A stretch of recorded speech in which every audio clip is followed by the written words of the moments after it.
Bienvenido al Diplomado en Finanzas para No Financieros 100% práctico. Mi nombre es Oscar Orlando Rivera Morán y tendré el honor de acompañarle como instructor durante estos 4 módulos. Será un privilegio servirle y me comprometo plenamente a brindar lo mejor de mi experiencia para que este diplomado sea enriquecedor y gratificante. Iniciamos de inmediato con el módulo 1, Introducción a las Finanzas. Introducción. Antes de entrar de lleno a la práctica, daremos los primeros pasos entendiendo un concepto fundamental en la contabilidad. Aunque este diplomado está diseñado para ser completamente práctico, es importante revisar algunas ideas básicas que nos servirán. Como punto de partida para todo lo que aprenderemos a lo largo del curso, es fundamental entender qué es la contabilidad. Para comenzar, exploraremos 2 palabras que suelen confundirse, contabilidad y finanzas, y aprenderemos a diferenciarlas.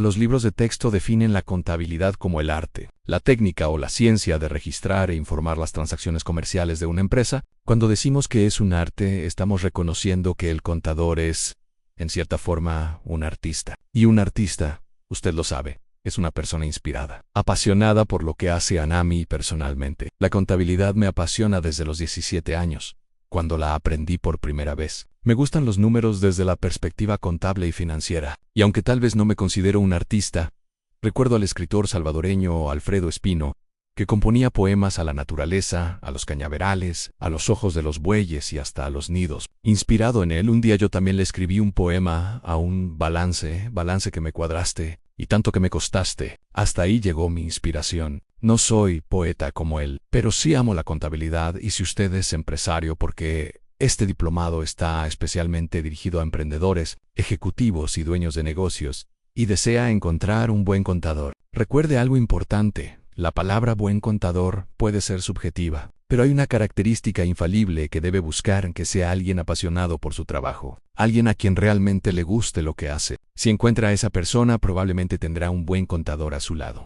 La segunda definición de contabilidad nos dice que también es una técnica, y esa, personalmente, me encanta, porque yo, más que artista, me siento un técnico en algunos lugares. Por ejemplo, en Guatemala se usa la expresión técnico perito contador. Generalmente se refiere a alguien que quizás solo ha estudiado un bachillerato, pero que domina con profundidad la rama contable y para proclamarse técnico en contabilidad, para llamarse profesional de verdad en esta disciplina, es necesario conocer algo fundamental: los PCGA. Los principios de contabilidad generalmente aceptados, dependiendo de la fuente, son entre 16 y 21 principios contables.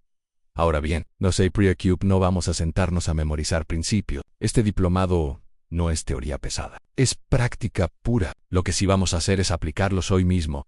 Desde este momento, vamos a poner en práctica los primeros principios de contabilidad aquí mismo, ¿no? Y en la medida en que los vayamos trabajando, usted se va a dar cuenta de algo muy interesante. Muchos de esos principios usted ya los conoce. Tal vez no sabía que tenían un nombre técnico o que se aplicaban directamente en contabilidad y finanzas, pero su negocio, su vida diaria y su experiencia probablemente ya lo han llevado a utilizar varios de ellos. Sin darse cuenta, eso es justamente lo que vamos a demostrar aquí. Después de comprender la contabilidad como arte y como técnica, necesitamos dar un paso más a familiarizarnos con las NIF, las normas internacionales de información financiera. Antes se llamaban NIC, normas internacionales de contabilidad. En esencia, son lo mismo. Simplemente han evolucionado con el tiempo, pero no tanto como para preocuparnos aquí, en este diplomado. Vamos a poner en práctica algunas de estas normas que son necesarias para iniciar cualquier proceso contable y financiero. Y no se preocupe, no las vamos a estudiar de memoria, ni convertir esto en una clase teórica interminable. Lo que haremos será aplicarlas cuando sea necesario, de manera sencilla y directa. Y cuando llegue el momento de usar una norma financiera, yo mismo se lo voy a indicar para que sepa exactamente qué estamos haciendo y por qué lo estamos aplicando. Además de comprender principios y normas, también necesitamos conocer las leyes que rodean la actividad contable y financiera. Lo interesante es que, aunque cada país tiene su propia legislación, muchos de estos marcos legales son muy similares en toda la región y en gran parte del mundo. Por eso, en este diplomado vamos a revisar solo lo esencial. Estudiaremos algunos artículos de la Ley de Impuestos sobre la Renta, un impuesto universal que todos los países aplican de alguna forma. También veremos un poco de la Ley del IVA, el impuesto al valor agregado, otro impuesto universal y uno de los más importantes en cualquier economía. Además, conoceremos brevemente disposiciones del Código Tributario, que existe en todos los países y regula la relación entre el contribuyente y el Estado. Tocaremos también, aunque muy por encima, el Código de Trabajo y el Código de Comercio, porque ambos son parte del entorno legal que afecta a cualquier negocio. Y algo que pocos mencionan, pero que para mí ha sido crucial en usted, necesita conocer, aunque sea un poquito, de la Constitución de su país. Créame, entender ciertos artículos me ha salvado de más de un problema en mi vida profesional. Cuando ya dominamos los principios contables, entendemos las normas financieras y manejamos lo esencial de estas leyes, podemos comenzar a considerarnos verdaderos profesionales de la contabilidad. Sin embargo, recuerde algo más.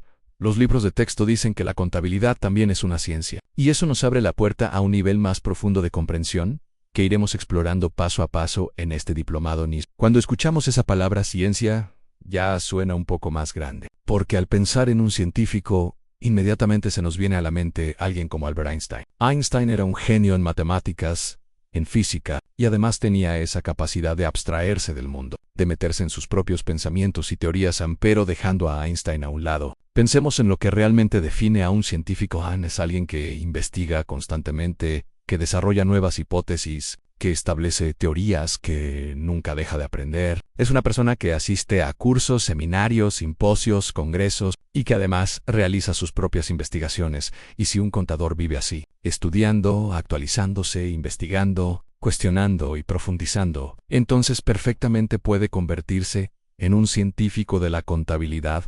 Otra definición de ciencia, más sencilla, dice que una ciencia es el proceso de transmitir conocimientos de una generación a otra. Y bajo esa definición, al compartir hoy mis conocimientos con usted, de alguna manera también estoy haciendo ciencia, pero aún así no me considero un científico al estilo de Albert Einstein. Yo prefiero pensar que soy un técnico, alguien práctico, alguien que construya. No sé a qué nivel quiere llegar usted, si quiere ser artista, técnico o científico de la contabilidad. Pero lo que sí le garantizo es que, en este diplomado, lo vamos a dejar bien adentrado en estos temas, con bases sólidas y aplicables desde el primer día. La siguiente palabra que necesitamos conocer es finanzas, porque este diplomado se llama precisamente Diplomado en Finanzas para no financieros, y aunque contabilidad y finanzas se parecen muchísimo, hay una línea muy clara que las separa. El contador se encarga de registrar e informar las transacciones comerciales de una empresa. Esa es su labor principal, registrar, informar. Y justamente eso es lo que vamos a aprender aquí en los módulos 1, 2 y 3, cómo registrar correctamente y cómo informar adecuadamente. Para eso vamos a utilizar los PSGA, los principios de contabilidad generalmente aceptados, pero aquí está el secreto en la medida en que practiquemos, en la medida en que resolvamos ejercicios, usted se va a ir metiendo poco a poco en el mundo contable, va a empezar a pensar como un contador, a comprender el cerebro contable, por decirlo así. Va a ir desarrollando una nueva perspectiva a la perspectiva contable. Cuando usted ya sepa realizar registros contables y elaborar estados financieros, entender los estados financieros será muchísimo más fácil. Aquí está la diferencia central entre contabilidad y finanzas. A la contabilidad registra e informa. Las finanzas analizan y deciden. El financiero toma la información que produce la contabilidad, la interpreta, y con base en ella, toma decisiones. Por eso, primero necesitamos dominar la parte contable para luego poder comprender, sin esfuerzo, la parte financiera. Aquí está el gran secreto de nuestro método de enseñanza. Si usted quiere llegar al punto donde pueda analizar estados financieros y tomar mejores decisiones para su negocio, sea usted dueño, ejecutivo, empresario, director o gerente de un departamento, entonces necesita aprender primero cómo piensa y cómo trabaja un contador. Porque cuando hagamos los ejercicios contables, no solo vamos a registrar y resolver. Yo le voy a ir explicando la amplitud de cada concepto y la enorme importancia que esos pequeños detalles tienen en el mundo financiero, ¿no? Y le voy a decir algo, con total honestidad, si usted alguna vez estudió bachillerato o incluso entró a la universidad a estudiar contaduría pública y no entendió, no fue su culpa. Le enseñaron mal. Sí, simple, pero aquí lo vamos a explicar de tal manera que usted le encuentre el sabor a este tema. Va a descubrir que contabilidad y finanzas usan exactamente los mismos términos, el mismo vocabulario, los mismos conceptos, el mismo tecnicismo. Lo único que cambia es la forma de verlos. El financiero es alguien que puede hacer abstracciones, que puede analizar y tomar decisiones. El contador muchas veces aprende la parte mecánica en lo que nosotros llamamos la carpintería contable, y aunque sabe registrar y elaborar informes, no siempre sabe tomar decisiones, porque no siempre le enseñaron a interpretar. En este diplomado, vamos a cerrar esa brecha. Usted no solo aprenderá la carpintería, sino también el razonamiento detrás. De esa manera, podrá pensar, analizar y decidir con la misma seguridad que un financiero. Eso se lo voy a demostrar en su momento. Porque para convertirse en un buen financiero no basta con entender cómo funcionan las partidas o los comprobantes de diario. Eso es solo el comienzo. Para ser realmente bueno tomando decisiones, usted necesita ir un paso más adelante y conocer ciertos términos y conceptos que pertenecen al mundo financiero y, aunque el título del diplomado no lo mencione directamente, también vamos a enseñarle conceptos de economía, porque al final, contabilidad y finanzas son ramas de la economía. Y si queremos que usted entienda por completo la parte contable y la parte financiera, necesitamos que tenga una base sólida en algunos principios económicos. Así que no se me aflija. No, vamos a avanzar poco a poco, despacio pero seguro, y usted lo va a ir entendiendo todo muy bien. Recuerde además que la clase estará disponible durante toda la semana, así que tiene tiempo suficiente para repasar. Puede escucharla las veces que quiera, y si en algún momento se atrasa, solo avísenos y con gusto le damos una prórroga para que pueda ponerse al día bien. Entonces, recordemos la contabilidad es arte, es técnica y es ciencia, y su propósito es registrar e informar las transacciones comerciales de una empresa. Nosotros, en este diplomado, vamos a aprender tanto la parte de registrar como la parte de informar y luego viene la siguiente etapa, hacer análisis financieros y tomar decisiones. Ese es el camino que vamos a recorrer juntos. Así que, píntelo. El objetivo de la contabilidad también, ya vimos el concepto de contabilidad, pero más importante que el concepto es el objetivo. ¿Qué persigue realmente la contabilidad? ¿Cuál es su razón de ser? Para entender la importancia de la contabilidad, necesitamos viajar un poco lejos en el tiempo, hasta la época de los fenicios. Esta civilización floreció aproximadamente desde el año 1200 a.C. hasta el 332 a.C. Y fueron ellos quienes desarrollaron algunos de los primeros registros contables conocidos. Los fenicios perfeccionaron los sistemas que ya habían iniciado los egipcios. Utilizaron un sistema alfabético para llevar la contabilidad, usaron tablillas de arcilla, y con el tiempo incorporaron la escritura cuneiforme para registrar sus transacciones ansí.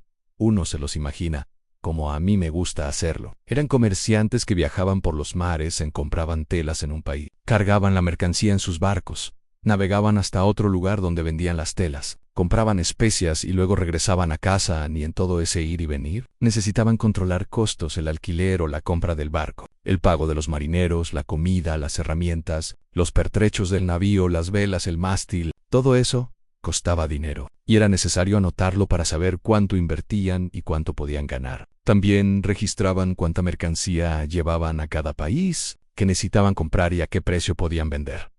De esa necesidad nació la contabilidad, muchos siglos después. Quien la perfeccionó fue Fray Luca Pacioli, y tenía que ser italiano. Fue él quien le dio forma al sistema contable tal como lo conocemos hoy.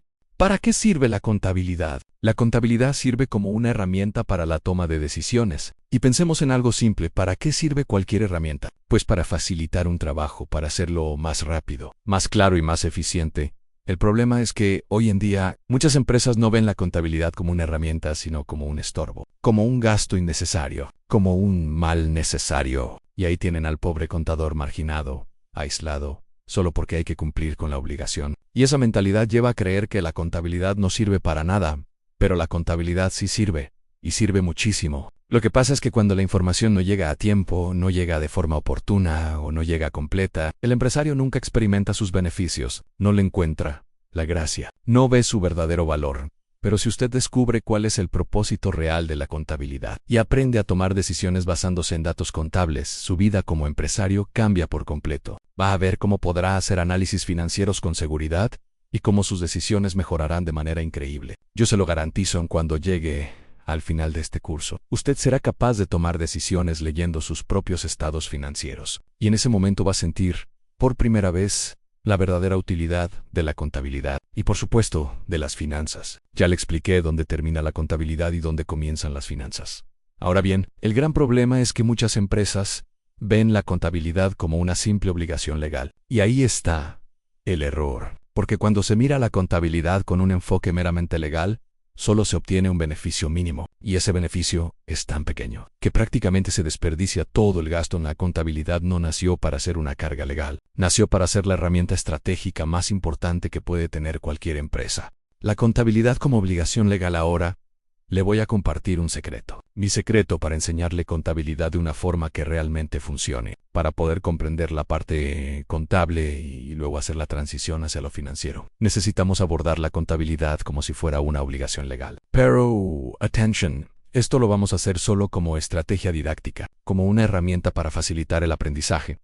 Descubrí este método allá por 1994 Me di cuenta de que, si entraba directamente por la parte financiera, los alumnos se frustraban enormemente. Y hasta el día de hoy exalumnos universitarios me lo siguen contando. Era un caos. Por eso, para no generar confusión ni frustración, vamos a empezar viendo la contabilidad desde el mismo ángulo en que la ven la mayoría de empresas. Una cuestión legal así de simple. Como cuando la empresa dice a NAI que ir con el contador para hacer la declaración del impuesto sobre la renta. Ese es el enfoque que vamos a usar al inicio, pero solo como punto de partida, porque ese no es el verdadero objetivo de la contabilidad. El verdadero objetivo es tomar decisiones financieras, pero mientras hacemos la transición hacia esa parte estratégica, vamos a estudiar lo contable como si fuera una obligación legal. Eso nos permite avanzar sin estrés, sin presión y sin confusión. Muy pronto, y se lo garantizo, vamos a estudiar todo junto, temas contables, temas financieros y temas económicos. Yo voy a ir avisándole, siempre. Este es un enfoque contable. Esto es estrictamente financiero. Esto ya es economía NAS. Usted sabrá exactamente de qué estamos hablando y cómo cada pieza encaja en el rompecabezas. Pensando en la contabilidad como una obligación legal ahora bien, si estamos viendo la contabilidad como una obligación legal, aunque sea solo con fines didácticos, surge una pregunta importante en sí. ¿Es una obligación legal? ¿Quiénes están obligados? La respuesta es sencilla, las personas. Pero aquí necesitamos dividir ese concepto en dos grandes grupos: personas naturales, personas jurídicas o personas morales, como les llaman en México. Primero hablaremos de las personas naturales, que son cómo la ley las define y cuál es la obligación que tienen en materia contable y tributaria. Luego veremos a las personas jurídicas o morales, que las diferencia de una persona natural, qué obligaciones tienen y cómo la contabilidad cobra un papel fundamental en su funcionamiento. También hemos hecho una introducción bastante completa. Tome una pausa, respire, y nos vemos en un instante para continuar. Dijimos que la obligación legal de llevar contabilidad recae en dos tipos de personas, a las personas naturales y las personas jurídicas. Pero antes de ver sus obligaciones, necesitamos entender cómo nace cada una. Las personas naturales nacen por un proceso estrictamente biológico en un espermatozoide, fecunda un óvulo. Ocurre la concepción y 9 meses después nace un niño. Papá y mamá también son personas naturales, nacidas de la misma manera. Así se forman las familias, los hogares, y todos ellos son, por definición, personas naturales. Cada individuo lo es. Ahora bien, para efectos del Estado, las personas naturales se dividen en dos grandes grupos: a los asalariados y los empresarios. Claro, una persona natural se puede clasificar de muchas formas: por nivel económico, por nivel educativo, por religión, por afinidad política, por estatura, peso, color de piel. Hay miles de formas de clasificar a una persona. Pero, para fines tributarios, para efectos de impuestos, al Estado solo le interesa dividirlos en dos: asalariados y empresarios. ¿Por qué? Porque pagan impuestos a los asalariados. Pagan impuestos con base en la tabla establecida en la ley del impuesto sobre la renta. A ellos se les descuenta directamente en planilla. Y aquí viene algo importante. Los asalariados no están obligados a llevar contabilidad. Eso significa que no necesitan libro mayor, no necesitan partidas de diario, no necesitan registros contables formales. Lo único que tienen es una declaración de impuestos, donde informan cuánto han ganado, cuánto les retuvieron, y si tienen una devolución o un pago complementario. Nada más. Claro, a veces el control en casa es aún más riguroso que el del Estado. Y lo voy a decir con humor, no con mala intención. Porque estamos aquí para aprender. Posiblemente la esposa revise la boleta de pago y pregunte: ¿y por qué no traes todo el dinero? Ese control ya no es contabilidad, es una auditoría doméstica. Y también sucede al revés: a la mujer también la controlan. Nadie escapa del control del hogar.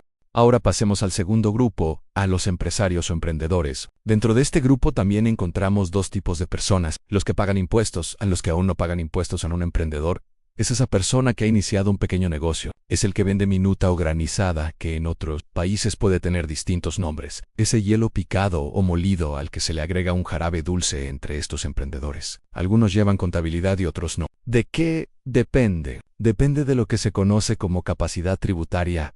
Cuando un negocio es muy pequeño, todavía no tiene capacidad económica para pagar impuestos. En ese caso, la ley los deja exentos y por lo tanto no están obligados a llevar registros contables. Pero imagine esto, Ese emprendedor empieza a crecer, ya no tiene una sola carretilla, sino 10 carritos. Se expande, vende más, tiene más clientes, y aún así, es posible que todavía no lleve contabilidad. ¿Por qué? Porque el Estado aún no lo ha identificado, no lo ha listado ni ubicado dentro del sistema tributario. Está en la calle, en el famoso sector informal, lo que también llamamos economía gris, economía sumergida. Y aunque quizás ya tenga capacidad tributaria, al no estar registrado, al no estar formalizado, continúa operando sin contabilidad y sin obligaciones fiscales formales. Capacidad tributaria ahora. Bien. Sigamos con nuestro emprendedor. Le está yendo tan bien en su negocio que decide crecer. Abre locales, instala puestos más formales, coloca rótulos llamativos y empieza a hacer publicidad. Quizás ahora su marca se llama Mac Minutas, Mac Horchatas o el Rey de las Minutas, y claro, con ese crecimiento empieza a llamar la atención del mercado, pero también la atención del Ministerio de Hacienda, del SAT o del Fisco, dependiendo del país. En ese momento sucede algo importante. El Estado lo identifica, lo localiza, y un inspector le informa: usted está obligado a llevar registros contables, porque cuando un negocio ya tiene capacidad tributaria, el Estado necesita determinar cuánto debe pagar, y la forma oficial de calcular ese impuesto es a través de los estados financieros. Por eso la ley exige que lleve contabilidad. Entonces, recapitulemos, las personas naturales asalariadas pagan impuestos. Sí, pero no están obligadas a llevar contabilidad, porque así lo determina la ley. Los empresarios o emprendedores, en cambio, a veces sí, a veces no. Como dice la canción, depende. ¿Depende de qué? Depende de su capacidad tributaria cuando ya tienen ingresos suficientes, estructura, actividad económica visible y capacidad de contribuir. La obligación aparece y deben llevar contabilidad formal. Las personas jurídicas en este diplomado vamos a dejar de lado, por un momento, a las personas naturales. No porque no sean importantes, claro que lo son, sino porque, para lo que queremos estudiar y dominar, nos interesan más las personas jurídicas, ¿no? Ahora bien, ¿qué es exactamente una persona jurídica? Una persona jurídica es una sociedad, pero no en el sentido coloquial de alta sociedad, baja sociedad o sociedad media, no. Aquí hablamos de una sociedad legal, de una entidad creada por ley para realizar actividades comerciales. ¿Y cómo nace una persona jurídica? Pues se necesitan mínimo 2 personas. Pueden ser 3, 4, 5. No, Halem. Pueden ser 2 hombres, 2 mujeres, un hombre y una mujer. Pero, para divertirnos un poco, imaginemos la famosa telenovela 2 mujeres. Un camino entre socios que deciden formar una sociedad. En ese momento está a punto de nacer una persona jurídica. ¿Y cómo se crea formalmente? Aquí aparece un personaje clave, el notario. No es un abogado cualquiera, hizo notario, porque él es quien da fe pública de un acto legal.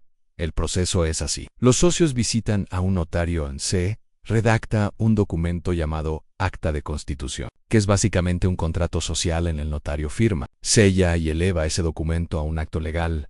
Luego lo lleva al registro correspondiente. El Estado revisa, autoriza y coloca los sellos oficiales AN.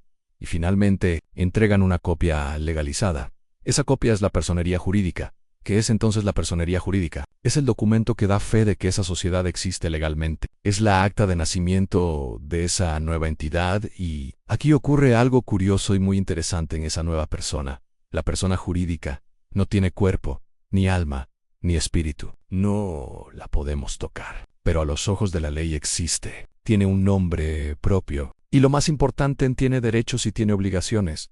Esa es la definición legal de una persona, alguien o algo que posee derechos y obligaciones ante la ley, así como las personas naturales nacen por la unión biológica entre un óvulo y un espermatozoide. Las personas jurídicas nacen por mandato de la ley, fruto de la voluntad de los socios, y si lo vemos con humor, también podríamos decir que las personas naturales nacen fruto del amor. Y las personas jurídicas también nacen por amor, pero por el amor al dinero, al billullo, a la plata, a la pasta, al money, como quiera llamarle, y en México, a estas sociedades no les llaman personas jurídicas, sino personas morales.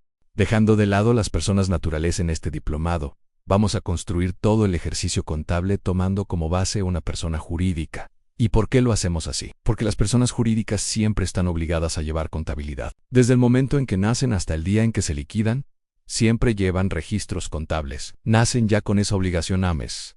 La diferencia es que el ejercicio contable de una persona jurídica, lo que también se llama contabilidad de sociedades, es mucho más completo. No necesariamente más complejo, pero sí más amplio y muchísimo más interesante. ¿Por qué? Porque aquí hablamos de temas como utilidades, reserva legal, acciones, dividendos, capital social. El léxico contable se vuelve más rico, más profundo y el ejercicio mucho más atractivo desde el punto de vista financiero. Así que vamos a dejar de lado a las personas naturales, no porque no sean importantes, sino porque, para efectos del diplomado, las personas jurídicas ofrecen un campo más completo para aprender. De aquí en adelante, todo lo que hablemos será en términos de personas jurídicas. Ahora bien, al hablar de personas naturales y jurídicas, encontramos algo importante.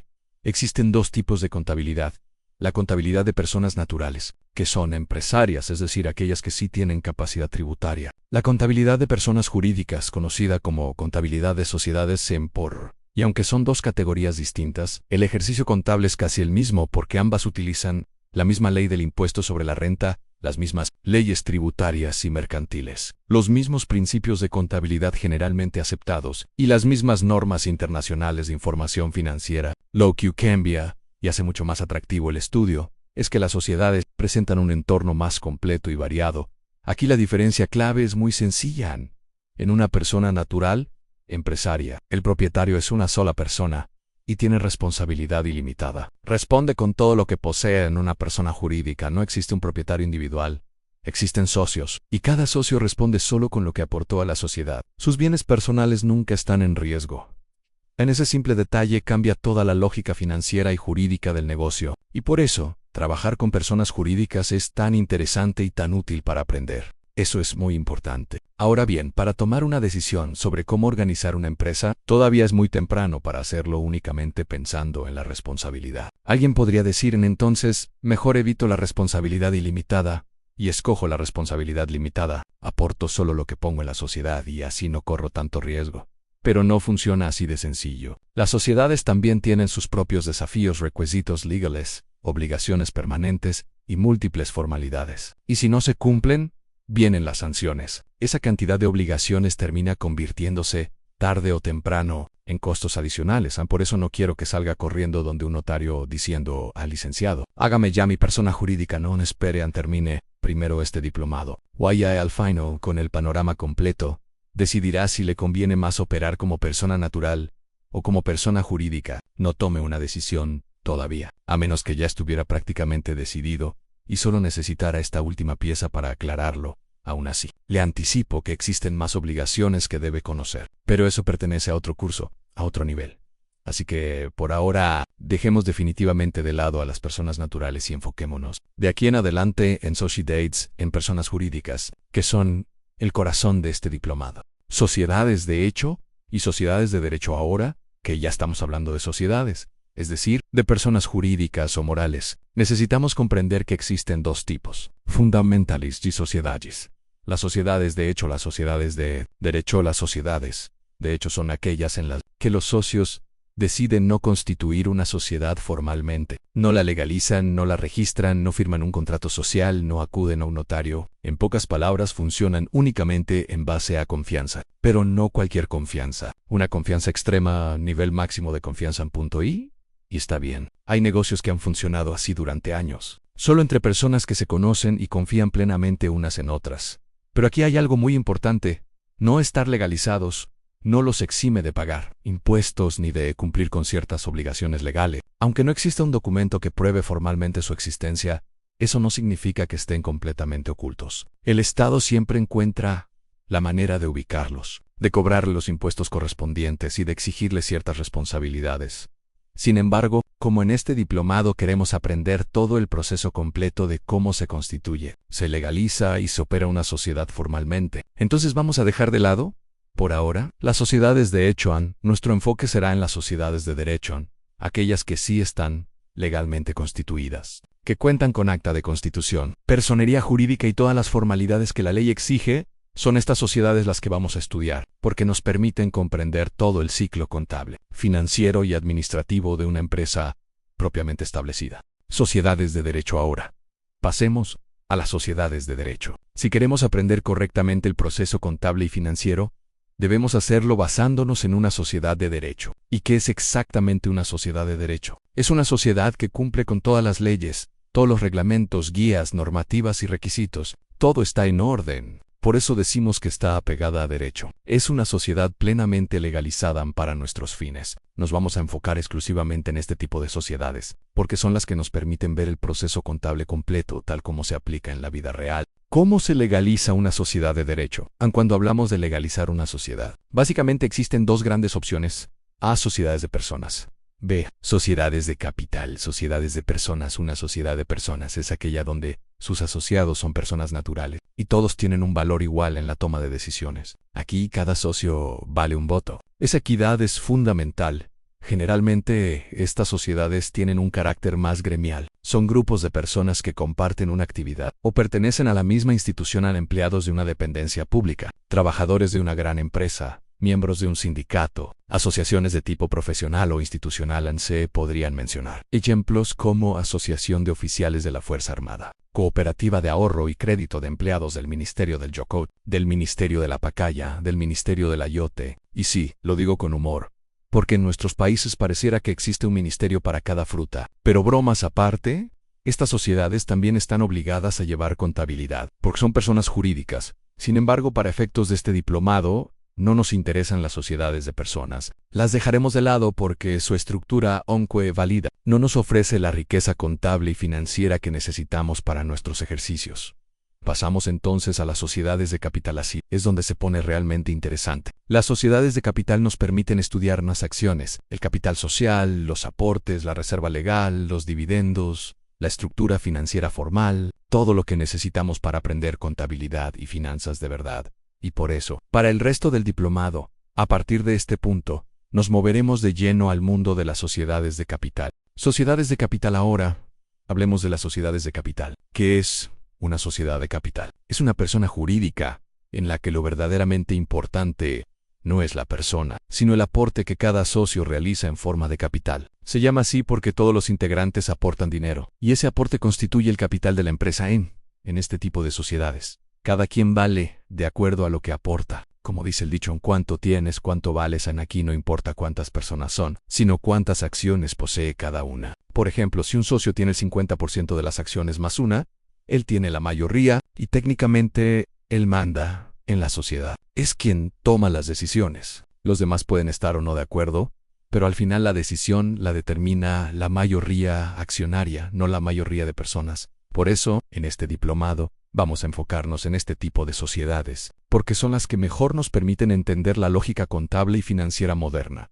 A la idea de vida eterna en la sociedad suele decir que cuando se inventaron las sociedades, se inventó la vida eterna. Es una alegoría bonita, porque las sociedades tienen un plazo indefinido, pueden permanecer activas para siempre. Son pocas las empresas que realmente permanecen a lo largo del tiempo, pero existen ejemplos impresionantes.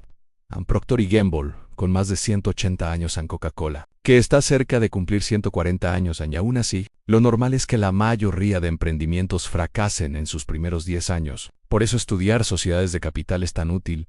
Son estructuras diseñadas para durar, independientemente de los cambios en las personas. Lo que aprenderemos las sociedades de capital son las que más nos interesan porque nos permiten aprender en cómo se contabilizan, cómo se preparan sus estados financieros, cómo se analiza su situación financiera y cómo se interpretan conceptos clave como capital social, acciones, utilidades, reserva legal y dividendos. A partir de este punto, en el diplomado, trabajaremos únicamente con sociedades de capital, porque son el modelo ideal para aprender contabilidad y finanzas de forma sólida, completa y aplicable a la vida real.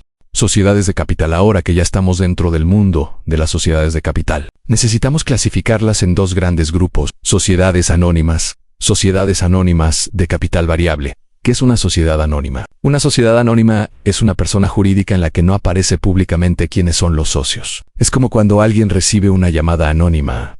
¿Quién llamó? ¿Quién hizo la broma? ¿Quién dejó el mensaje? No se sabe. Nadie se identifica. En las sociedades anónimas sucede algo parecido, pero solo en apariencia, porque aunque el nombre de la empresa no revela quiénes son los socios, esa información sí existe y es accesible, solo que no está en el rótulo de la empresa, ni en su publicidad, ni en su razón social.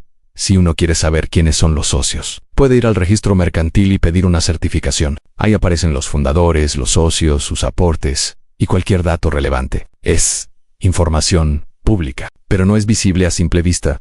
Por eso se les llama anónimas, porque su nombre comercial no revela la identidad de sus socios. A veces uno lo deduce por el ambiente en Centroamérica. Por ejemplo, cuando escuchas Almacenes SIMAN, sabes quiénes son los dueños. Igual pasa con Grupo Poma o Grupo Pais, pero esa intuición no forma parte de la formalidad legal. Es simplemente conocimiento cultural en sociedad anónima, a igual hacia capital fijo desde el punto de vista contable y mercantil. Una sociedad anónima tradicional es de capital fijo. Eso significa que el capital social declarado al principio no cambia, a menos que se haga un proceso legal para modificarlo. Aquí está el problema en sí. La empresa quiere crecer, aumentar su capital, o si necesita reducirlo, tiene que volver al notario, modificar la escritura, pagar registros, tasas y hacer trámites otra vez en un proceso engorroso, lento y costoso. Entonces, ¿por qué la mayoría crea sociedades de capital variable? Porque la sociedad de capital variable permite aumentar o disminuir el capital sin modificar la escritura original. Es mucho más flexible, práctica y económica.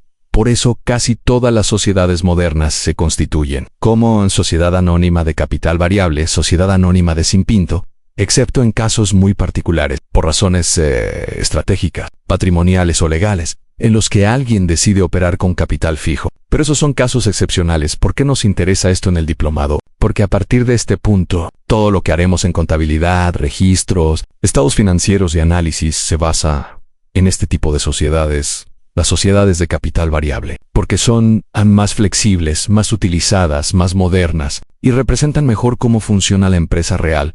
Hoy en día, hay tipos de empresas que no pueden ser de capital variable. Entre ellas están los bancos, las financieras, las compañías de seguros y en general, todas las empresas que operan en el sector financiero. ¿Por qué no se les permite el régimen de capital variable? Porque son entidades que el Estado mantiene altamente reguladas, precisamente para evitar lo que ya conocemos demasiado bien: fraud contable, fraude financiero, daño a la economía pública, engaños o cualquier tipo de irregularidad que pueda afectar al sistema. Y qué bueno que así sea. Sin una regulación estricta sería muy fácil que surgieran problemas contables, jurídicos, civiles o incluso penales. ¿Y qué pasa con nosotros, los emprendedores y empresarios comunes? Si queremos constituir una sociedad y deseamos tener flexibilidad para invertir más, incorporar nuevos socios, reducir el capital o ajustar la estructura según necesitemos, entonces conviene crearla con capital variable. ¿Qué significa capital variable? Significa que podemos aumentar o disminuir la aportación de los socios sin necesidad de modificar la escritura original de constitución. Eso sí, existe un límite inferior. En cada país establece un capital mínimo legal para crear una sociedad. Ese monto no se puede bajar. Ese mínimo varía en cada nación. Pero es fácil saberlo cuando uno está formando una sociedad. Simplemente se le pregunta al notario, y él le dirá cuánto exige la ley en su país. Conclusión: así que, para los efectos de este diplomado, dejaremos de lado las sociedades anónimas de capital fijo y nos concentraremos por completo en las sociedades de capital variable, porque son más flexibles, más prácticas, más económicas, más comunes en el emprendimiento actual, y las que mejor representan el funcionamiento real de las empresas modernas. En los Estados Unidos de Norteamérica, no existen sociedades anónimas de capital variable como tal, al menos no bajo esa denominación. Sin embargo, y aquí está lo interesante, en la práctica funcionan como sociedades de capital variable. ¿Por qué? Porque aunque no se llamen así, la estructura permite hacer modificaciones al capital cuando es necesario, siempre respetando el mínimo establecido al momento de la constitución. Los cambios suelen ser mínimos, pero el principio está ahí. La flexibilidad del capital existe. Aunque no se utilice el nombre capital variable, esto significa que la idea fundamental detrás de la sociedad anónima de capital variable también está presente en el sistema empresarial estadounidense, solo que bajo otras figuras jurídicas o estructuras. En lo que viene a continuación, en la siguiente sección vamos a comenzar nuestro primer ejercicio práctico, totalmente enfocado en una sociedad anónima de capital variable, sociedad anónima de CNV, porque esta es la figura que nos permitirá crear registros contables desde cero, preparar estados financieros, analizar la operación de una sociedad, comprender el movimiento del capital, y entender cómo se toman decisiones financieras reales dentro de una empresa. Prepárese, porque a partir de aquí iniciamos el trabajo contable real, paso a paso, de la mano de una sociedad anónima de capital variable. El proceso contable. Para comenzar, necesitamos entender qué es un proceso. Un proceso es algo que tiene un inicio y también un final. En contabilidad a esto le llamamos proceso contable. ¿Y cómo inicia el proceso contable? Inicia exactamente cuando la empresa comienza operaciones. ¿Y cuando finaliza? finaliza el 3 el 1 de diciembre. Al cierre del ejercicio anual, como estamos trabajando únicamente con sociedades, es decir, personas jurídicas, debemos hablar del momento en que la sociedad se constituye. El proceso contable inicia el día en que nace la persona jurídica y termina el último día del año. En ejemplo práctico. Fecha de inicio para efectos prácticos del diplomado. Vamos a suponer lo siguiente. Hoy es 15 de noviembre del año 20X1 y la sociedad nace este mismo día. Ese día los socios se reúnen, visitan al notario y le solicitan que prepare la escritura pública de constitución de la sociedad. Una vez aprobada esa escritura, inicia formalmente el proceso contable. En ese mismo momento se contrata a un contador para comenzar el registro contable. Desde la fecha de nacimiento de la sociedad en duración del primer proceso contable en sí, nuestra sociedad nace el 15 de noviembre. Entonces, desde el 15 al 30 de noviembre, tenemos 15 días, sumamos los 31 días de diciembre en total. El primer proceso contable tendrá una duración de 46 días de operación. Durante esos 46 días, la empresa existe, compra, vende, paga, cobra, y debemos registrarlo todo. ¿Y la empresa termina ahí? Por supuesto que no. La sociedad continúa existiendo. A lo único que termina el 1 de diciembre es el proceso contable del año. Pero la empresa sigue operando normalmente en el 1 de enero del siguiente año. Iniciamos un nuevo proceso contable, y este volverá a cerrar el 1 de diciembre, y así sucesivamente. Año tras año en apertura y cierre contable en contabilidad se le llaman anapertura. Al inicio del proceso contable el 1 de enero o fecha de constitución, cierre contable. Al final del proceso contable. El 1 de diciembre, este es el ciclo natural que iremos trabajando en este diplomado ANEI. A partir de aquí, entramos oficialmente a los primeros temas técnicos, apertura de la contabilidad, cierre contable y desde este punto comenzaremos a construir la contabilidad de nuestra sociedad anónima de capital variable, paso a paso, desde su nacimiento hasta su primer cierre contable. El periodo contable y la dificultad de entender la contabilidad en todos los procesos contables. Cada año la empresa emite sus estados financieros. Los estados financieros siempre cubren un periodo de un año. Sin embargo, en nuestro ejercicio práctico, el periodo no va a durar un año completo. Será un periodo corto, incompleto desde el 15 de noviembre hasta el 1 de diciembre en contabilidad. Esto forma parte de uno de los principios de contabilidad generalmente aceptados PCGA, que se llama principio de periodo contable. Yo, personalmente, lo llamo el proceso, porque quiero que entienda algo muy importante. La verdadera dificultad de aprender contabilidad, si es que realmente existe una dificultad, no está en los números, está en que la mayoría de personas entran a trabajar a una empresa cuando el proceso contable ya empezó desde hace años. Es como llegar a mitad de una película y pretender entender la trama. La empresa ya tiene historia, ya vivió procesos, ya tiene saldos, decisiones pasadas, activos viejos, depreciaciones acumuladas, obligaciones adquiridas, y usted aparece justo en medio del camino. Por eso tantas personas sienten que aprender contabilidad es complicado. No porque la contabilidad sea difícil, sino porque usted llegó tarde a la reunión. La contabilidad es como llegar tarde a una conversación importante. Yo lo comparo con llegar a una fiesta o a una reunión donde las personas están conversando de algo muy serio. Hasta dentro tarde. Todos están atentos, prestando atención, y usted pregunta ¿qué pasó? ¿De qué están hablando? Y alguien le responde: espérate, después te cuento, pon atención por ahora, pero usted no entiende nada, porque no escuchó el comienzo de la conversación. Así ocurre en las empresas. Cuando alguien llega a trabajar a contabilidad o administración, ya todo estaba en marcha, en balances abiertos, cuentas creadas, procesos en movimiento, normas aplicadas, registros antiguos, y claro, es normal no entenderlo si uno nunca vio cómo empezó todo. Historias reales que ilustran la situación. He tenido muchos alumnos presenciales que llegan diciendo: yo trabajo en contabilidad, pero no entiendo nada. Recuerdo especialmente a una señorita que contrató una empresa como secretaria. Con el tiempo vieron que tenía buena actitud y talento para los números, así que la pasaron al área contable, y ahí comenzó el problema. No entendía por qué se hacía lo que se hacía, porque llegó a mitad del proceso. Lo mismo ocurre con profesionales de otras ramas. Tome a un ingeniero civil, eléctrico, mecánico, el que sea. Tal vez vio contabilidad en el bachillerato o en un curso de la universidad, pero no aprendió porque el profesor era impaciente, malhumorado, o simplemente enseñaba mal. Así que cuando llega a una empresa y ve los estados financieros ya estructurados, siente que está viendo un idioma desconocido. En este diplomado vamos a evitar ese problema. Aquí no va a llegar a media conversación. No va a entrar en el capítulo 10 sin ver el capítulo 1. No va a encontrarse un balance ya hecho y nadie explicándole de dónde salió.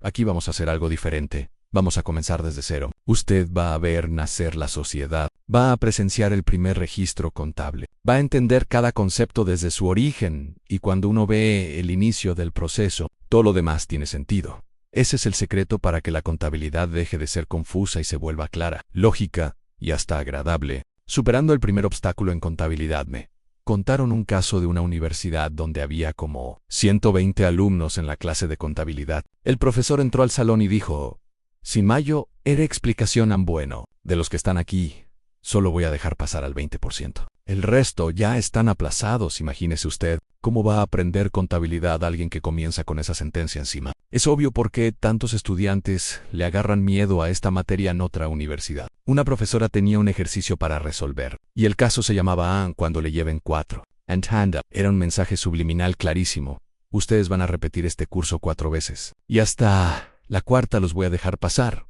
Era un colador académico. No pasaba nadie. Y claro, con ese ambiente, ¿quién va a aprender? El problema es mundial. Ese es el típico problema que se ve en todo el mundo. Y lo escucho una y otra vez. Tuve un alumno, no recuerdo el nombre, que me dijo con orgullo: "Yo estudié contabilidad pública en Estados Unidos, en Virginia Tech". Yo sorprendí: ¿qué nivel? Y él me respondió: "ANSI". Pero no entendí nada. Le pregunté: ¿y eso por qué? Y me explicó: éramos 600 alumnos en un aula magna. El profesor era de la India, indio geomenchi.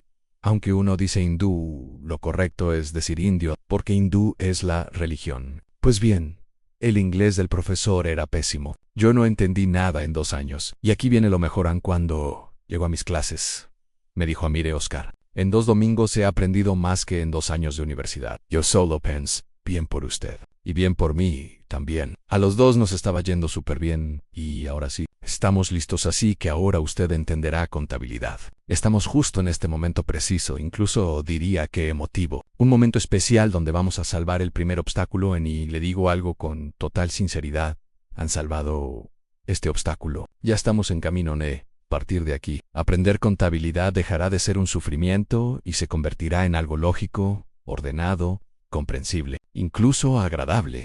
Salvando el obstáculo, entender el proceso contable. Salvar el obstáculo significa entender el proceso contable, comprender realmente cómo funciona y por qué es tan importante. Pero no piense que es una ciencia complicada o inalcanzable. No lo es. Cuando hagamos la apertura de la contabilidad, usted va a entender que es exactamente un proceso contable, y verá que esto se relaciona directamente con uno de los principios de contabilidad generalmente aceptados, PCGA, el principio de período contable. ¿Por qué se llama período contable? Porque, igual que la vida humana, la vida de una empresa se divide en años. No hablamos de una empresa en general. Cuando alguien pregunta ¿qué tal es esa empresa?, no podemos responder de forma global, porque eso no dice nada. La pregunta correcta sería ¿qué tal estuvo la empresa en un año específico?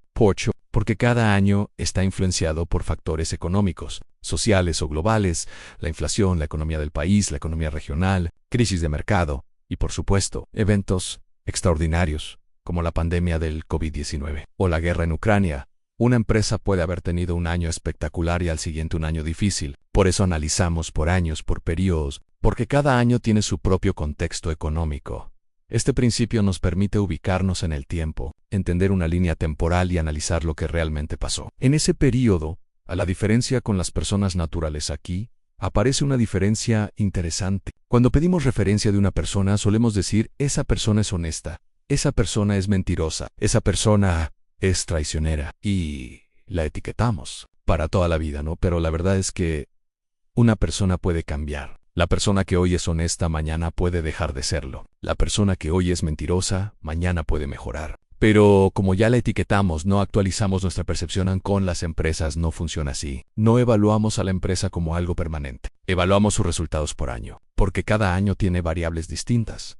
Por eso el periodo contable es tan fundamental. Entender este principio, superar el obstáculo cuando usted comprenda que cada empresa tiene una vida anual. Cada periodo está influenciado por su propio contexto. La contabilidad inicia y termina cada 12 meses, y que cada ejercicio contable cuenta una historia distinta. Entonces, habrá superado el primer obstáculo. A partir de aquí, todo será mucho más claro. La apertura tendrá sentido, los registros tendrán lógica, los estados financieros dejarán de ser intimidantes, y la contabilidad comenzará a verse como un sistema ordenado y fácil de comprender. Con este principio bien entendido, usted ya está caminando con paso firme. Y desde este punto, lo que viene será mucho más sencillo. Periodo contable y la visión por años. Entonces, las personas cambiamos con el tiempo, pero no podemos decir algo como ¿y qué tal fue la persona en el año 2025? No tenemos forma de saberlo con precisión. No existe un registro detallado de cada acción del individuo año por año. Nadie anda anotando todo lo que uno hace durante un periodo completo para luego evaluarlo por año. Pero en contabilidad, sí. En contabilidad sí existe un registro. Hay libros, informes, partidas, estados financieros, toda una estructura ordenada de información. Por eso, cuando alguien pregunta ¿y qué tal fue la empresa en el año 2025? Podemos abrir los estados financieros de ese año y encontrar una respuesta clara, objetiva y verificable. En ejemplo práctico. Cuando el banco pide información, suponga que usted solicita un crédito en un banco, la institución financiera le dirá, necesitamos los estados financieros de los últimos 3 años para evaluar su experiencia operativa. ¿Por qué 3 años? Porque desean ver si la empresa ha sido constante, si ha crecido, si ha tenido pérdidas, si administra bien su efectivo, si ha manejado deudas, si ha sido rentable. Con esos datos, el banco decide, ¿damos el préstamo o no lo damos? Así funciona la contabilidad en base a periodos contables. En base a años completos, nuestro primer periodo contable será especial en este diplomado. Nuestro primer periodo contable será de solo 46 días, es decir, del 15 al 30 de noviembre y todo diciembre. ¿Por qué tan corto? Porque este es un diplomado para no financieros, diseñado para empezar desde cero y permitirle ver el proceso completo en poco tiempo. Más adelante, en cursos avanzados, verá periodos completos de un año. ¿Puede una empresa nacer el 1 de enero? En teoría sí, pero en la práctica casi nunca sucede. Porque el 1 de enero nadie está en condiciones de andar buscando notarios. Todo mundo sigue desvelado. Otros están crudos de goma, y ni el notario está disponible. Por eso, la mayoría de sociedades se constituyen durante los primeros días de enero, cuando ya se puede trabajar con normalidad. De hecho, en la práctica la mayoría de alumbramientos jurídicos suceden en enero. Crear una sociedad con fecha 3. El 1 de diciembre sería absurdo, porque la constituimos ese día, y ese mismo día tendríamos que cerrarla. No tiene sentido, salvo casos muy específicos. Y si alguien necesita que aparezca constituida dentro del año, existe la posibilidad muy remota de que alguien necesite, por un requisito legal, demostrar que su sociedad nació en 2025, aunque sea el 1 de diciembre. Pero fuera de esas situaciones particulares, no tiene uso práctico. ¿Qué haremos nosotros en este diplomado? Haremos un balance de noviembre, otro balance de diciembre, y ahí cerraremos el ejercicio. ¿Por qué tan corto? Porque si no hacemos los ejercicios breves, se nos viene encima la Navidad y no terminamos. Así que trabajaremos periodos cortos pero intensos, muy intensos, para que usted aprenda todo el proceso sin abrumarse y sin perder el hilo. Variantes del periodo contable, ejercicio económico, año fiscal y ciclo financiero han aclarado ese punto. Ahora quiero explicarle algo muy importante. El periodo contable también recibe otros nombres, y dependiendo del contexto usted lo escuchará como ejercicio económico, año fiscal, ciclo financiero o simplemente periodo contable. En esencia, todos se refieren a lo mismo en un lapso de tiempo en el que se registran, ordenan y resumen las operaciones de una empresa en ejercicio económico y año fiscal en la mayoría de países. Tanto el ejercicio económico como el año fiscal van del 1 de enero al 3. El 1 de diciembre es el periodo estándar para presentar impuestos, emitir estados financieros y evaluar el rendimiento de la empresa. Pero hay una salvedad importante. No todos los países obligan a cerrar el 1 de diciembre. En muchas naciones las empresas pueden elegir una fecha distinta de cierre, dependiendo de la naturaleza de su actividad. En ejemplos de periodos contables especiales, algunas empresas, especialmente las del sector agrícola, ajustan su periodo contable al ciclo de producción. Por ejemplo, empresas agrícolas pueden abrir el 1 de mayo, cuando inician las siembras, y cerrar el 30 de abril, cuando finaliza la cosecha. Le cuento algo personal. Mi primer empleo fue en una empresa agrícola, y así trabajábamos. Abríamos el 1 de mayo, cerrábamos el 30 de abril. Ese era nuestro ejercicio contable, porque así lo exigía la naturaleza del negocio. Y tenía sentido. El periodo debía reflejar la realidad operativa. ¿Por qué existen estas variaciones? Porque en algunos sectores cerrar el año contable el 1 de diciembre no coincide con la actividad económica real. Por eso en contabilidad podemos usar varios términos: en ejercicio económico en enfoque financiero y operativo, año fiscal en enfoque tributario e impositivo en ciclo financiero. Cuando se adapta a la actividad productiva, periodo contable, término general utilizado entre contadores en los contadores. En la práctica cotidiana solemos llamarle sencillamente Periodo contable. En resumen, el periodo contable puede coincidir con el año calendario, pero no siempre. El Estado define reglas para el año fiscal, especialmente para impuestos. Algunas industrias necesitan un periodo diferente para reflejar mejor su realidad económica, y en este diplomado, por cuestiones didácticas, trabajaremos un periodo contable corto, de apenas 47 días. Todo esto lo iremos aplicando de manera práctica conforme avancemos. La apertura de la contabilidad. Hoy vamos a realizar la apertura de la contabilidad, y este momento es fundamental porque marca el inicio formal del registro contable de una empresa. La apertura se realiza en 3 pasos muy claros. 1. Hacer el balance inicial. 2. Elaborar la partida número 1. 3. Registrar la partida número 1 en los libros. Cuando completamos estos 3 pasos, podemos decir que la contabilidad ha sido abierta oficialmente, pero antes de crear nuestro primer balance, primero necesito explicarle qué es un balance, porque no se trata simplemente de mostrarle uno y ya. Usted debe comprenderlo, visualizarlo y saber interpretarlo. ¿Qué es un balance? Una fotografía de la empresa. Hace muchos años tuve un libro de contabilidad que tenía una definición hermosa y muy simple. Un balance es una fotografía de la empresa en un momento determinado. Tal vez usted aún no sabe exactamente qué es un balance, pero sí sabe perfectamente qué es una fotografía. Una fotografía es una imagen que nos permite recordar cómo es una persona hoy, cómo era antes o cómo ha cambiado con el tiempo. Antes, cuando todo se imprimía en papel, la costumbre era armar un álbum. La primera página tenía la foto más antigua, la de un día de nacido. Luego, a los 2 meses, a los 6 meses, al año, a los 2 años, la fiesta rosada, la despedida de soltera, la boda, y, ojalá no llegara tan pronto, la foto del funeral, todo organizado en orden cronológico. Para ver la historia completa en una empresa sucede algo muy parecido. El álbum fotográfico de la empresa en contabilidad. Los balances se imprimen y se guardan año tras año. Año 2022, año 2023, año 2024. Cada uno nos permite ver cómo era la empresa en ese momento, así como las fotografías muestran la evolución de una persona. Los balances muestran la evolución del negocio, si creció, si se estancó, si retrocedió, si cambió su estructura, si aumentó o disminuyó su patrimonio. Ahora bien, si queremos ver cómo era la empresa el día que inició operaciones, debemos ir al archivo y buscar el primer balance. Ese balance inicial es la primera fotografía de la empresa. La apertura de la contabilidad. Hoy vamos a realizar la apertura de la contabilidad, y este momento es fundamental porque marca el inicio formal del registro contable de una empresa. La apertura se realiza en 3 pasos muy claros. 1. Hacer el balance inicial. 2. Elaborar la partida número 1. 3. Registrar la partida número 1 en los libros.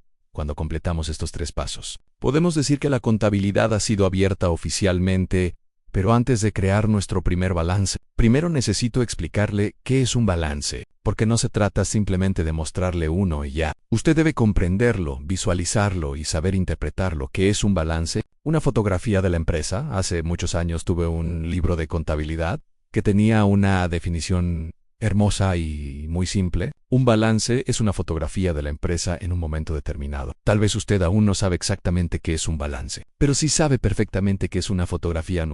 Una fotografía es una imagen que nos permite recordar cómo es una persona hoy, cómo era antes o cómo ha cambiado con el tiempo. Antes, cuando todo se imprimía en papel, la costumbre era armar un álbum. La primera página tenía la foto más antigua, la de un día de nacido. Luego, a los 2 meses, a los 6 meses, al año, a los 2 años, la fiesta rosada, la despedida de soltera, la boda, y, ojalá no llegara tan pronto, la foto del funeral, todo organizado en orden cronológico. Para ver la historia completa en una empresa sucede algo muy parecido. El álbum fotográfico de la empresa en contabilidad. Los balances se imprimen y se guardan año tras año. Año 2022, año 2023, año 2024. Cada uno nos permite ver cómo era la empresa en ese momento, así como las fotografías muestran la evolución de una persona. Los balances muestran la evolución del negocio, si creció, si se estancó, si retrocedió, si cambió su estructura, si aumentó o disminuyó su patrimonio. Ahora bien, si queremos ver cómo era la empresa el día que inició operaciones, debemos ir al archivo y buscar el primer balance.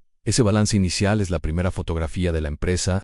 Ahora bien, después del balance inicial vendrán muchos más balances, a los mensuales, los trimestrales, los anuales, pero todos esos los haremos más adelante. Hoy nos vamos a concentrar únicamente en el balance inicial, porque es la base de todo lo que viene después.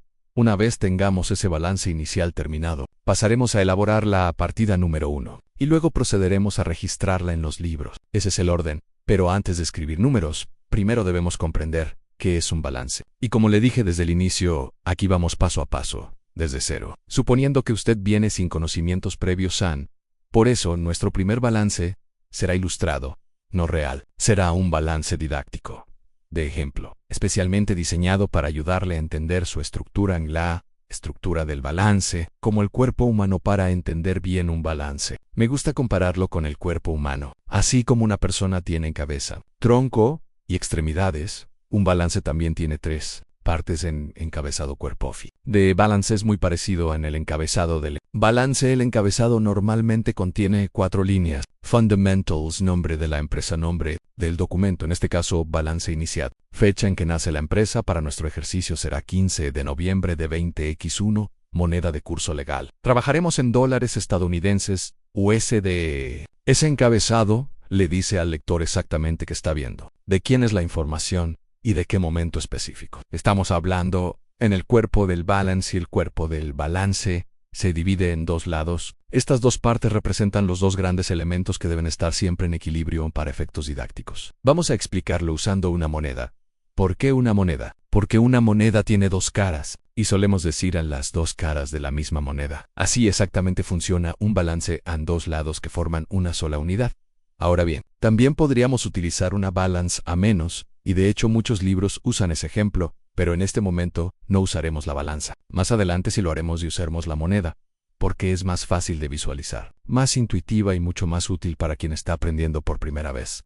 Ahora vamos a hacer algo muy importante y lo vamos a relacionar directamente con lo que estás viendo en la pantalla del lado izquierdo. Abajo vamos a escribir la pregunta ¿qué tiene la empresa? Y del lado derecho vamos a escribir ¿de quién es lo que tiene la empresa? Estas dos frases no son parte del balance formal, pero las utilizaremos al inicio para acostumbrar la mente a la lógica contable. Son una guía temporal, algo así como rueditas de entrenamiento antes de manejar la bicicleta completa de la contabilidad en la cara bonita y la lógica de la dualidad. La primera cara, la del lado izquierdo, la vamos a llamar la cara bonita, la cara de la apariencia. Del lado izquierdo siempre colocaremos lo que la empresa tiene, sus bienes, sus cosas, sus recursos. En del lado derecho colocaremos las deudas, es decir, de quién es eso que la empresa tiene. Y al explicar esto, aquí estamos aplicando un principio fundamental de la contabilidad en el principio de dualidad. En dualidad viene de dos. Todo se representa dos veces, en una vez a la izquierda, mostrando que tiene la empresa, en una vez a la derecha, mostrando de quién es lo que tiene, y aunque se dividan en dos lados, ambos siempre suman lo mismo. Lo único que cambia es la interpretación. Hagámoslo más ilustrativo y más divertido para que esto quede absolutamente claro. Vamos a imaginar que no estamos haciendo el balance de una empresa, sino su balance personal. Imaginemos que estamos revisando sus finanzas personales y observamos que usted tiene un carro espectacular como el que aparece ahora mismo en la lámina, un BMW último modelo, valorado en $80,000 americanos. Ya ve que las imágenes no están ahí por gusto, aplicando la lógica contable. Con un ejemplo humano, para que todo sea más ilustrativo, vamos a suponer, solo para este ejemplo, que usted es un hombre. No es una clase sexista, nada que ver. Es solo para hacer más cómoda la narración y que la escena tenga sentido. Las mujeres comprenderán la idea e incluso les resultará familiar. Entonces, usted es un hombre y tiene ese coche impresionante. Y como suele suceder, una señorita se ha fijado en usted, no por usted, sino por el carro. Las amigas de ella ya le contaron, mira, él tiene un BMW de $80,000. La joven queda impresionada. Tal vez piense en un paseo, en conocerlo, en hacerse amiga. Pero antes de avanzar, tiene una duda seria, muy seria. Y ese carro, tiqui anís, porque tenerlo no significa que sea suyo, Y ahí, sin darse cuenta, la señorita está aplicando el principio de dualidad contable mejor que muchos empresarios, porque la pregunta lógica no es solo ¿qué tiene?, sino también ¿de quién es lo que tiene? Volviendo al balance, del lado izquierdo del balance pondríamos carro $80,000 que tiene la empresa que tiene usted, y del lado derecho tendríamos que responder la segunda pregunta, ¿de quién es? ¿Está pagado? ¿Lo debe? ¿Está financiado? ¿Es suyo o del banco? Ahí aparecen las respuestas contables. Si es suyo, va al patrimonio; si es del banco, va a pasivo, como una deuda. Eso es contabilidad pura, explicada con una historia que todos entienden. Y así comienza la magia del balance. Usted ya ve el carro en la lámina. Del lado izquierdo, ¿qué tiene? Del lado derecho, ¿de quién es? En contabilidad esa es la lógica esencial. Cuando entendemos esto, entendemos el balance. Cuando entendemos el balance, entendemos la contabilidad. Y cuando entendemos la contabilidad, ya estamos listos para entender las finanzas en economía. Así como en derecho o ciencias jurídicas, existe una diferencia fundamental entre tenencia y propiedad. Tener algo no significa necesariamente que sea suyo. Y eso es exactamente lo que la señorita quiere saber. Ella lo mira, sonríe, y con toda la educación del mundo le pregunta, disculpe, ese carro que usted tiene, ¿de quién es? Usted se sorprende. En su mente piensa, ¿qué está insinuando? Pero ella insiste, quiere saber la verdad. Entonces, usted, con toda la sinceridad posible, saca su otra cara de la moneda y le muestra la realidad, y le dice, mire, la voy a decir franco, este carro lo compramos entre dos. Hicimos una pequeña sociedad con un amigo y aportamos entre ambos $8,000. Ese aporte se llama capital es el dinero inicial para realizar una inversión. Ella escucha atenta, pero pregunta de inmediato, ¿y no que el carro vale $80,000? Usted porque sí, es cierto, el carro vale 80,000, pero usted no pagó 80,000, entonces le explica, lo que pasa es que el banco nos financió la diferencia. $72,000, prácticamente todo el carro es del banco. Y ahí aparece la imagen que está viendo en esta lámina. Un hombre preocupado, con los números encima, porque la realidad es que de ese carro, lo único que realmente es suyo es el volante, el respaldo y el llavero. Todo demás pertenece al banco. Aquí es donde aparece el concepto técnico en todo lo que una empresa o una persona tiene, se llama activo. Y en la vida personal, los activos pueden ser un carro, una casa, muebles, electrodomésticos. En una empresa los activos incluyen en efectivo, cuentas por cobrar, vehículos, herramientas, maquinaria, terrenos, inventarios, etc. Un activo es un bien que posee valor económico y que se utiliza para producir bienes o servicios. Y en nuestro ejemplo, el carro de $80,000 es el activo en la prima de $8,000 es el aporte propio. Patrimonio, la deuda de $72,000 es el pasivo y todo cuadra perfectamente con el principio de dualidad. Lo que tiene a CTV o igual a L o que debe, lo que realmente es suyo pasivo, patrimonio 80,000 equals 72,000 plus 8,000. Así funciona la contabilidad. Así funciona la vida financiera. Así funciona el balance. Es fácil entender que es un activo cuando lo vemos en la práctica y es el efectivo. Las cuentas por cobrar, las herramientas, el equipo, los edificios, los terrenos, y cualquier otro recurso que aparece más adelante en el balance. Pero para comprenderlo a profundidad necesitamos dar un paso más así y decimos que un activo está compuesto por bienes. Debemos saber qué significa bienes en términos económicos. Si solamente decimos bienes, podríamos estar hablando de cualquier cosa. Pero cuando hablamos de bienes económicos, estamos entrando al terreno de la ciencia económica. Por ejemplo, si ayudamos a un anciano a cruzar la calle, le estamos haciendo un bien. Pero ese no es un bien económico. Si le decimos a alguien qué bonita te ves, es probable que eso le cause bienestar, pero tampoco es un bien económico. Entonces, ¿qué es un bien económico? A la luz de las ciencias económicas, un bien económico tiene tres características esenciales. 1, es escaso o existe en cantidad ilimitada y 2, es susceptible de apropiación. Puede poseerlo legalmente. En 3, tiene un valor monetario, puede ser medido en dinero. Esto significa que, cuando hablamos de activos en contabilidad, no solo pensamos en términos financieros, sino también en términos económicos y legales. Un activo combina estos tres mundos en ecología económica, estructura legal y lógica financiera.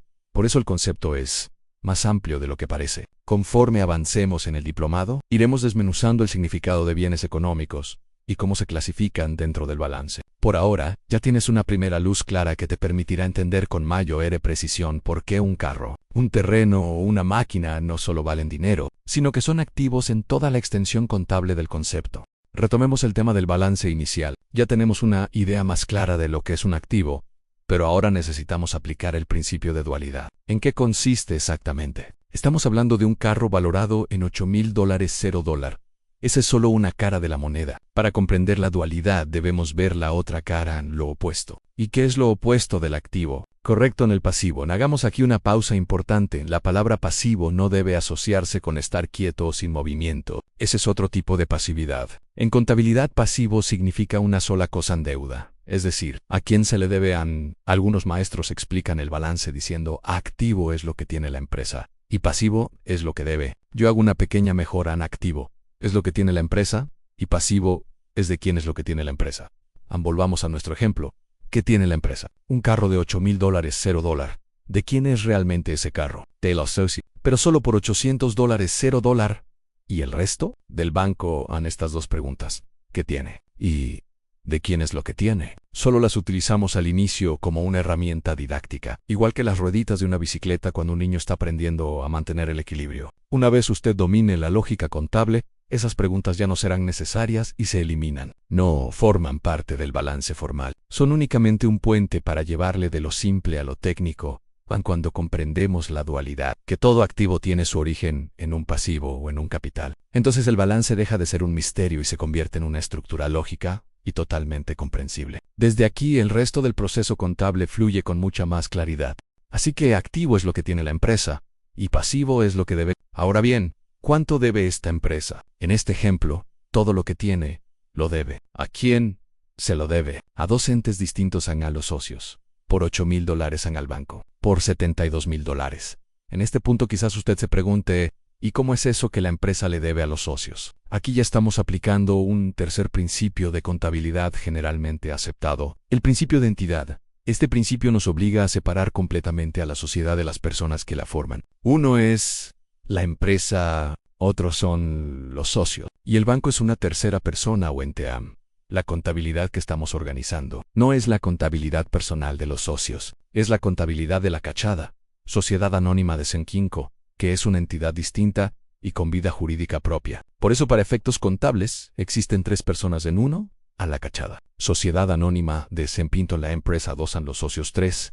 El banco, al separar estos tres entes, entendemos por qué la empresa le debe a los socios los $8,000 aportados. Y esa deuda, dentro de un balance, recibe un nombre técnico, capital contable, o simplemente capital. Más adelante utilizaremos la palabra patrimonio, pero por ahora lo llamaremos capital contable. La otra deuda, los $72,000, financiados por el banco, se registra como pasivo. Aquí surge un detalle muy importante. En los balances usted siempre encontrará dos grandes títulos principales, en activo y pasivo. En realidad, el pasivo se compone de dos tipos de deudas. Uno, en deuda hacia los socios. Capital contable. 2, en deuda hacia terceros, pasivo, propiamente dicho, en banco, acreedores, etc. La mayoría de personas asocia la palabra pasivo únicamente con una letra de cambio, un pagaré o una hipoteca. Pero en contabilidad la empresa también le debe a sus propios socios, y esa deuda queda respaldada por un documento formal. Ese documento es la acción. La acción es un papel de seguridad que prueba legalmente que la sociedad reconoce una deuda con los socios por el dinero que ellos aportaron. Y esa acción tiene derechos. Puede venderse, puede heredarse, puede ser hipotecada y sirve como prueba de la participación del socio dentro de la empresa. Es decir, así como una deuda bancaria se respalda con un pagaré o una hipoteca, la deuda de la empresa hacia los socios se respalda con acciones. Por eso decimos que el capital contable es, técnicamente, una deuda de la empresa hacia los socios. Una deuda distinta a la del banco, pero deuda al fin. Entonces, de aquí en adelante, cuando hablemos de deuda, no la asocie únicamente con lo que se le debe al banco. En contabilidad, deuda también incluye lo que la empresa le debe a los socios. Pero attention, no es usted quien le debe a los socios. Usted es uno de los socios. Es la sociedad, una entidad separada gracias al principio de entidad, la que tiene obligaciones tanto con usted como con los demás socios, y como todo, en contabilidad debe cuadrar. El principio de dualidad garantiza que jamás podremos tener un activo de $80,000 a la izquierda y únicamente $7,200 de pasivo a la derecha. Eso sería imposible. El balance siempre debe equilibrarse. Por eso, utilizamos la ecuación contable fundamental. Activo menos pasivo igual capital contable, o bien activo menos capital contable igual pasivo. De cualquiera de las dos formas, siempre se mantiene el equilibrio. Ahora, agreguemos una explicación más amplia. A esto, a ver tanto el activo como su origen, es a lo que llamamos la otra cara de la moneda. ¿Por qué usamos esta expresión? Porque es muy común que desde afuera alguien vea solamente la apariencia. ¿Qué buena empresa tiene usted? ¿Cuántos bienes? ¿Qué bodega tan llena? Y usted podría responder con sinceridad, sí, tengo un activo de $80,000, pero también tengo deudas. Lo que realmente me pertenece son $8,000. Lo demás es del banco. Por eso decimos que en activos vemos. Pasivos no sabemos, y esa es una aclaración importantísima que se debe hacer cuando alguien cree que, solo por ver activos, usted tiene mucho dinero, o puede prestar, o puede regalar. No siempre es así. Un negocio puede tener activos altos, y aún así, estar altamente endeudado. Para comprender realmente la situación financiera de una empresa, hay que mirar ambas caras de la moneda, lo que tiene y de quién es lo que tiene. Esa es la esencia del balance y la razón por la que la contabilidad existe, a mostrar la realidad completa, no solo la apariencia.